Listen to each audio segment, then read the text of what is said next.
கன்னிராசிக்கார அன்பர்கள் அனைவருக்கும் எனது அன்பு கலந்த வணக்கங்கள். நான் உங்கள் அஸ்ட்ரோ சின்னத்துறை பிளிமிசை கூத்தூர் பெரம்பலூர் மாவட்டம்.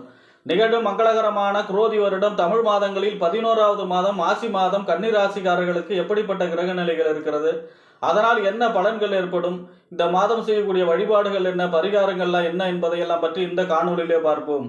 இதுபோன்று தொடர்ந்து தமிழ் மாத ராசி பலன்களை தெரிந்து கொள்ளவும் ஜோதிட தகவல்களை தெரிந்து கொள்ளவும் நமது சேனல் அஸ்ட்ரோ சின்னதுரையை சப்ஸ்கிரைப் செய்து கொள்ளுங்கள், லைக் பண்ணுங்க, நண்பர்களுக்கு ஷேர் பண்ணுங்க. அதாவது சூரியன் கும்பராசியில் சஞ்சரிக்கக்கூடிய காலம் தான் இந்த மாசி மாதம். இந்த மாசி மாதம் 14ஆம் தேதி மகா சிவராத்திரி. எல்லா மாதமும் சிவராத்திரி வரும், ஆனால் மாசி மாதம் வரக்கூடிய சிவராத்திரி தான் மகா சிவராத்திரி. அன்றைய தினம் இரவு முழுவதும் கண் விழித்து சிவபெருமானை தியானம் செய்ய வேண்டும் அல்லது வழிபாடு செய்ய வேண்டும். அதாவது அன்னைக்கு தூங்கக்கூடாது, முதுகெலும்பு நேராக ஆகாயத்தை பார்த்துருக்கணும். அதாவது ஈதர் சக்தி அன்னைக்கு தான் அதிகமாக இறங்கக்கூடிய நாள்னு சொல்கிறாங்க இல்லையா. ஆக அன்றைய தினம் இரவு முழுவதும் விழித்திருந்து சிவபெருமானை பூஜிக்கும் பொழுது, அதாவது தியானம் செய்யலாம், இல்லைன்னா வழிபாடு செய்யும் பொழுது நம்மளுடைய சகல பாவமும் தோஷமும் விலகக்கூடிய நாள். அடுத்ததா இந்த மாசி மாதம் 15ஆம் தேதி பார்த்தீங்கன்னா அமாவாசை. இந்த அமாவாசையில் மயான கொள்ளை நடைபெறும். அந்த மயான கொள்ளை வழிபாட்டில் கலந்துக்கிடும் பொழுது நம்மளுடைய துஷ்ட சக்திகள் விலகும். ஏவல், பில்லி, சூனு, ஏவல், இந்த பேய், பிசாசு, இந்த மாதிரியான நெகட்டிவ் எனர்ஜி எல்லாம் விளக்கப்படும். அன்றைய தினமே மௌன விரதம் இருக்கிறதுக்கும் சிறப்பான நாள். ஏன் அப்படின்னா அன்றைய தினம் அமாவாசை இல்லையா, நம்ம வார்த்தையால் சொல்ல மற்றவங்களுக்கு தீங்கு செஞ்சுருப்போம் இல்லையா, நம்மளுடைய சுடு சொற்களால், அந்த வார்த்தைகளால் செய்த பாவத்தை விளக்குவதற்காக அன்றைய தினம் அமாவாசை, மாசி மாதம் 15ஆம் தேதி அமாவாசை, மௌன விரதம் இருப்பதற்கு சிறப்பான நாள். அடுத்ததாக பார்த்தீங்கன்னா மாசி மாதம் 28ஆம் தேதி மாசி மகம். அதாவது மறந்த திதியை மகத்தில் கொடு அப்படின்னு சொல்லுவாங்க. ஏன் அப்படின்னா நமக்கு திதி தெரியாது. சில டைம் பார்த்தீங்கன்னா நம்ம திதி தெரிஞ்சாலும் அது பார்த்தீங்கன்னா ஒரு சில டைம் விடுபட்டு போகும். எப்படின்னா அது முன்ன ஒரே தேதியில் வராது. முன்ன அந்த மாதம், அதாவது தமிழ் மாதத்தில் வளர்பிறையில் எந்த திதி வருது அது முன்னாடி வரலாம், பின்னாடி வரலாம், வருஷத்துக்கு வருஷம் மாறுபடும். அதில் மிஸ் பண்ணிடுவோம். சில பேருக்கு திதியே தெரியாது. அப்போ அந்த மாதிரியான விடுபட்ட திதி, அதாவது மறந்த திதியை மகத்தில் கொடு. மாசி மாதம் அவருடைய மகத்தில் 28ஆம் தேதி முன்னோர்களுக்கு திதி தர்ப்பணம் சிரார்த்தம் செய்வதற்கு சிறப்பான நாள். அடுத்ததாக பார்த்தீங்கன்னா இந்த மாதம், அதாவது மாசி மாதம் 30ஆம் தேதி காரடையான் நோன்பு. தீர்க்க சுமங்கலியாக இருப்பதற்காக கௌரி பார்வதிய வழிபாடு, அதாவது சாவித்திரி சத்தியவானுடைய அந்த கதை பாராயணம் செய்வது, இதெல்லாம் செய்யலாம். ஏன் அப்படின்னா சாவித்திரி சத்தியவான யமகிட்ட இருந்து மீட்ட நாள். அப்போ அன்றைய தினம் கௌரி பார்வதி தேவி வழிபாடு, சத்தியவான் சாவித்திரி பாராயணம் செய்யும் பொழுது தீர்க்க சுமங்கலியாக இருப்பதற்கான சிறந்த வழிபாடாக இருக்கிறது.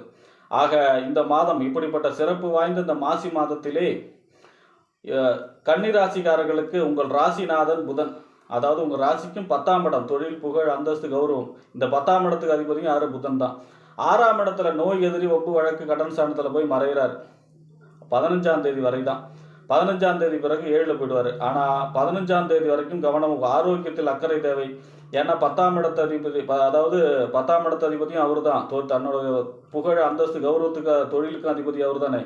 அவர் போய் 6ல் மறைகிறோன்னா தொழில் போட்டிகள் ஏற்படும்.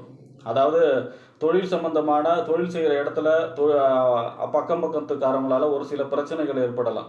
தொழில் போட்டிகள் ஏற்படும். தொழிலிலே கவனமாக இருக்க வேண்டும். தொழிலிலே புதிய முதலீடுகள் செய்யும் பொழுது கவனமாக இருக்க வேண்டும் 15ஆம் தேதி வரை. அதே போல் பார்த்தீங்கன்னா ஆரோக்கியத்தில் அக்கறை செலுத்த வேண்டும். கண்டிப்பாக ஆரோக்கிய குறைபாடு இருக்கிறதுல ரொம்ப கவனமாக இருக்க வேண்டும். அதே போல் பார்த்தீங்கன்னா வண்டி வாகனங்களில் கவனமாக இருக்க வேண்டும். 15ஆம் தேதிக்கு பிறகு 7ஆம் இடத்துக்கு போயிடுவார். 7ஆம் இடத்துக்கு போனாலும் நீச்சம் அப்படின்னு சொன்னாலும் அங்கே நீசபங்க ராஜயோகமாக செயல்படுவார். ஏன் அப்படின்னா அங்கே சுக்கிரன் உச்சமாக இருப்பார். அதனால் 15ஆம் தேதிக்கு பிறகு 7ஆம் இடத்துக்கு சென்று உங்கள் 7ஆம் இடத்துல நீசபங்க ராஜயோகமாக செயல்படுவதால் 15ஆம் தேதி வரை கவனமாக இருக்க வேண்டும். 15ஆம் தேதிக்கு பிறகு மிக அற்புதமாக உங்கள் ராசிநாதன் 7ஆம் இடத்துல நீசபங்க ராஜயோகமாக இருந்து உங்களுக்கு நற்பலன்களை வாரி வழங்குவார். திருமண சம்பந்தமான முயற்சிகள் கைகூடும்.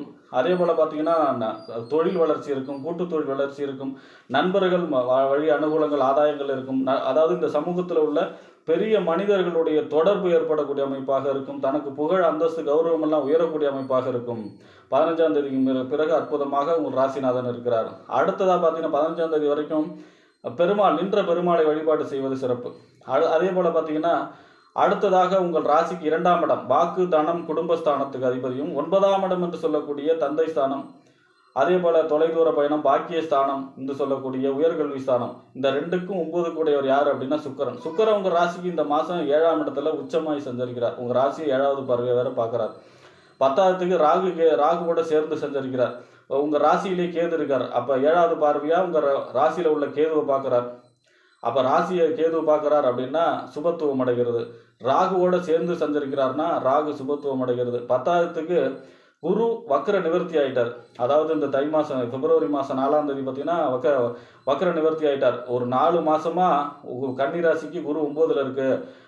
ஓடி போனவனுக்கு 9ஆம் இடத்துக்கு ஒரு பாக்கிய குரு பலன் இல்லையே அப்படின்னா குரு வக்கரமாக இருந்தார். அவருடைய பார்வையோடைய சுபத்தன்மை குறைஞ்சிருந்தது. 5வது பார்வையை உங்கள் ராசியை பார்க்குறார். இப்போதான் அந்த பார்வை நேர்கதிக்கு வந்திருக்கு. மே மாதம் 14ஆம் தேதி வரைக்கும் உங்கள் ராசியை தான் குரு பார்க்க போகிறார். அது நன்மையான பலன்கள் அதிகமாக நடக்க போகிறது. ஏன்னா கேது ஒரு 4 மாதமாக மன அழுத்தத்தையும் கேதுவோடைய அந்த மன அழுத்தம் நல்லா போகிற விஷயத்தில் கூட சரியாக தப்பாங்கிற சந்தேகம், இந்த மாதிரியான ஒரு மன அழுத்தம் அதே போல் பார்த்தீங்கன்னா பண சம்பந்தமான பிரச்சனைகள் கொடுத்துருப்பார். ஆனால் இப்போதைக்கு பார்த்தீங்கன்னா இந்த மாதத்துலேருந்து கேது சுபத்துவம் அடைகிறார், ராகு சுபத்துவம் அடைகிறார், அதுக்கு சுக்கிரனோட உச்சமாகி இந்த மாதம். அதே போல் பார்த்தீங்கன்னா குருவும் பாக்கிய குரு ஓடி போனவனுக்கு 9ஆம் இடத்து அதிர்ஷ்டத்தை கொடுக்கக்கூடிய அமைப்பில் இந்த மாதத்துலேருந்து மே மாதம் 14ஆம் தேதி வரைக்கும் சிறப்பான பலன்களை தர இருக்கிறார். ஆக இந்த மாதம் பார்த்தீங்கன்னா சுக்கிரன் 7வது பார்வையாக உங்கள் ராசியை பார்க்குறாரு, குரு 5வது பார்வையாக பார்க்குறாரு.